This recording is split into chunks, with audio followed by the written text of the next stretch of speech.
အားလုံးပဲမင်္ဂလာပါဒီနေ့လေးလာကြည့်မယ့်အကြောင်းအရာလေးကတော့အသက်16နှစ်ကနေ30ဝန်းကျင်လူငယ်တွေကြားထဲမှာတော်တော်လေးအရေးပါတဲ့ကိစ္စတစ်ခုပဲဖြစ်ပါတယ်ရွေးချယ်ဆရာကြီးများလုံးတဲ့အထီးခေတ်ကြီးထဲမှာကိုတကယ်ဝါသနာပါတဲ့အရာကိုယ့်ရဲ့ပြင်ပတဲ့ဆရာထက်သမှုကိုတိတိကျကျပြီးလို့ချဖွင့်မလဲဆိုတာပါပဲရင်းမြစ်စားစားတစ်ခုမှဖော်ပြထားတဲ့အလွန်စနစ်ကျပြီးလဲလို့ရလွယ်ကိုတဲ့15နီလန်းကိုအသေးစိတ်ဆွေးနွေးသွားကြပါမယ်ဒီနီလန်းကကိုဘွားထက်တကယ်အရေးပါတဲ့အရာတွေကိုဘလို့စစ်ထုတ်ရမလဲဆိုတာကိုလက်တွေ့ကျကျလက်ညွှန်ပေးသွားမှာပါကျောင်းပြီးစအလို့စဝင်ခါစအချိန်ဒီမှာဘာဆက်လို့ရမှမသိပဲလမ်းပြောင်းနေတယ်လို့ခံစားရတာတိတ်ကိုတဘာဝကြပါတယ်ရင်းမြစ်စားသားမှာဆိုရင်ကိုပြင်းပြတဲ့ဆေးအားထက်သမှုကိုတွေ့တာကအနာဂတ်ကိုရှာတွေ့တယ်လို့ပါပဲလို့ကွက်ကွက်ကွင်းကွင်းကိုရေးသားထားတာတွေ့ရပါတယ်တကယ်ကိုမှန်တာပေါ့ကိုရှော့ရမယ့်လမ်းကြောင်းမှန်ကိုရှင်းရှင်းလင်းလင်းသိသွားပြီဆိုရင်အလားဟာတအချင်းကုန်တာတွေစိတ်သက်ကြတာတွေတန်းပြီးရော့ကျသွားမှအသေးချပါပဲကဲဒါဆိုဒီလောက်အရေးကြီးတဲ့အနာဂတ်ကိုတိကျတဲ့နီးစနစ်တစ်ခုနဲ့ဘလို့ရှောင်ဖွေကြမလဲဆိုလားဆက်ကြည့်လိုက်ကြရအောင်ပထမဆုံးအစစ်အနေနဲ့ထိတ်ဆုံးဆက်ခုကိုစတင်ရွေးချယ်ခြင်းအပိုင်းကိုရောက်လာပါပြီရင်းမြစ်ထဲကပထမဆုံးညွှန်ကြားချက်ကတော့ကိုလို့ရတာပျော်တဲ့အလုပ်10ခုကိုစဉ်းစားပြီးခြာရေးကြည့်ဟောပါပဲဒါဟာကာဗွန်ပုံဆိုင်တဲ့အကျယ်ဆုံးအပိုင်းလို့ပြောလို့ရပါတယ်ပေါင်ခတ်မထားပဲစိတ်ကူးညံကိုလွတ်လွတ်လပ်လပ်ဖြန့်ကျက်ရမယ်ခြေလမ်းပေါ့တချင်းဆိုရတာကြိုက်လားစီးပွားရေးလုပ်ချင်တာလားခီးထွားချင်တာလားစစ်ထုတ်ရှိတဲ့အတိုင်းဘာမှမတွေးပဲလိုရိုးသားသားနဲ့အချက်ဆယ်ချက်ပြီးအောင်အရေးဆုံးခြာရေးလိုက်ဖို့ပဲလိုပါတယ်ဘယ်ရာကမှမားတယ်မချစ်နိုင်ဘူးဆိုတာမရှိပါဘူးဒီနီလန့်ရဲ့တကယ်စိတ်ဝင်စားစရာကောင်းတဲ့ထူးခြားချက်ကလမ်းကြောင်းနဲ့တွေ့ပါနေတာပါပဲပြောတဲ့လို့10ခုကိုရေးရတယ်လို့တပြိုင်နက်တည်းမှာပဲကိုလုံးဝမလုပ်ချင်တဲ့အလုပ်10ခုကိုပါရင်ပြီးချရေးရမှာပါဒါကတကယ့်ကိုရေးကြီးပါတယ်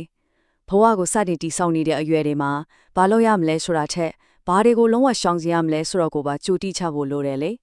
ဒါမှအချင်းတွေမဖြုံးတိမိမှာပေါ့အောင်မြင်မှုဆိုတ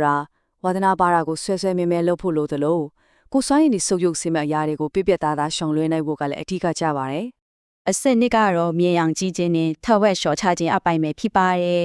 ဒီအစစ်မှာအဓိကကြတာကကိုတေချာပြန်မေခွန်းထုတ်ဖို့ပါပဲငါဒါတွေလုပ်ရတာတကယ်ရောပျော်ရဲ့လားဆိုတာကိုပေါ့ရင်းမြစ်စားသားမှာဆိုရင်အလုပ်တွေကိုစိတ်ချဲကနေတေချာမြင်အောင်ကြည့်ဖို့ကြိုက်တွန်းထားတာပါနေတိုင်းလက်တွေ့လုပ်နေရတယ်လို့ခံစားကြည့်ဖို့ပါဥပမာမနက်တိုင်းတက်တက်ကြွကြွနိုးလာလိုက်မလားအခက်ခဲတွေကြုံလာရင်တော့လက်မလွတ်ပဲဆက်လုပ်နိုင်မလားတေချာနက်နက်ရှိုင်းရှိုင်းခန်းစားကြည့်ပြီးမှဒီမိကုန်းကိုအပြေးပေးဖို့လိုပါတယ်ဒါဟာကိုယ့်ရဲ့စစ်မှန်တဲ့စံတာကိုစမ်းစစ်ဖို့အကောင်းဆုံးနည်းလမ်းပဲမဟုတ်လားအဲ့ဒီလိုစိတ်ခံစားမှုနဲ့တေချာစစ်ထုတ်ပြီးသွားရင်တော့ခုန10ခုစီရေးထားတဲ့စာရင်းကိုထဝက်တိတိဖြတ်ချရပါမယ်တကယ်ပြောတဲ့ရာ9ခုလုံးဝမလုပ်ချင်တဲ့ရာ9ခုပဲကျန်ပါတော့မယ်ဒီနေရာမှာတော်တော်များများက FOMO လို့ခေါ်တဲ့အခွင့်အရေးတွေလက်လွတ်သွားမလားဆိုတဲ့စိုးရိမ်စိတ်တွေဝင်လာတတ်ပါတယ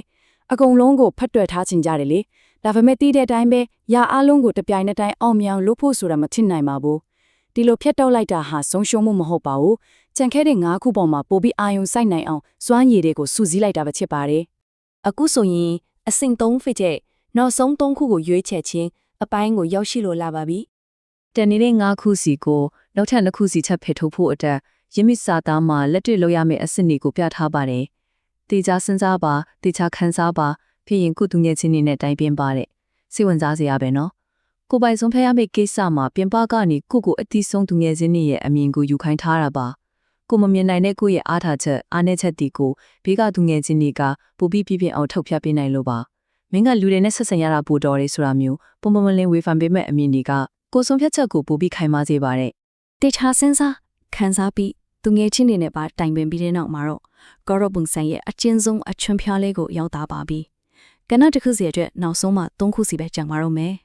တဖြည်းဖြည်းနဲ့အရေးမပါတာတွေကိုဖယ်ရှားလိုက်ပြီးဘဝအတွက်တကယ်အရေးပါတဲ့အနှစ်သာရအစစ်မှန်3ခုကိုအောင်မြင်စွာရေးချင်နိုင်ခဲ့ပါပြီ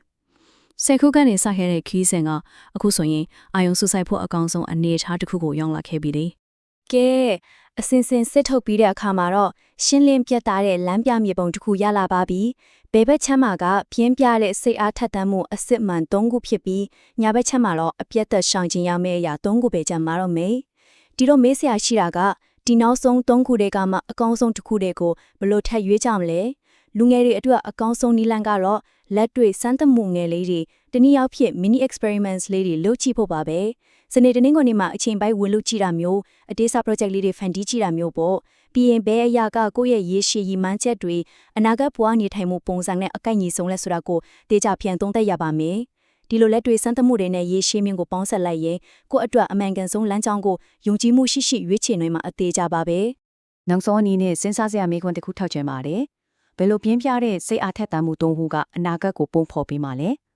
လမ်းကြောင်းမှန်ကိုရွေးချယ်ပြီးရင်ရေရှည်အောင်မြင်ဖို့အတွက်လူငယ်တွေမှာမရှိမဖြစ်လိုအပ်တာကစောက်စာပေတွေမြဲဖတ်ရှုလေ့လာဖို့နဲ့ကောင်းမွန်တဲ့နည်းစဉ်လေ့ကျင့်တွေတိစောက်ဖို့ပါတယ်စောက်တွေကအတွေးခေါ်အသက်ကြီးပေးနိုင်တယ်လို့မှန်ကန်တဲ့လေ့ကျင့်တွေကသာစိတ်အားထက်သန်မှုကိုလက်တွေ့ရလက်တည်ဖြစ်လာစေမှာပါဒါကြောင့်ဒီ15နီလန်းလေးကိုသုံးပြီးစမနဲ့ဝါသနာကိုရှောက်ဖွေကြည့်ပါလက်တွေ့ဆက်တပ်ပါပြီးရင်တော့စဖက်ချင်းနဲ့အလေးချင်းကောင်းတွေကနေတဆင့်အဲ့ဒီဝါသနာကိုအောင်မြင်မှုဖြစ်ပုံဖော်နိုင်ကြပါစေလို့တိုက်တွန်းလိုက်ရပါတယ်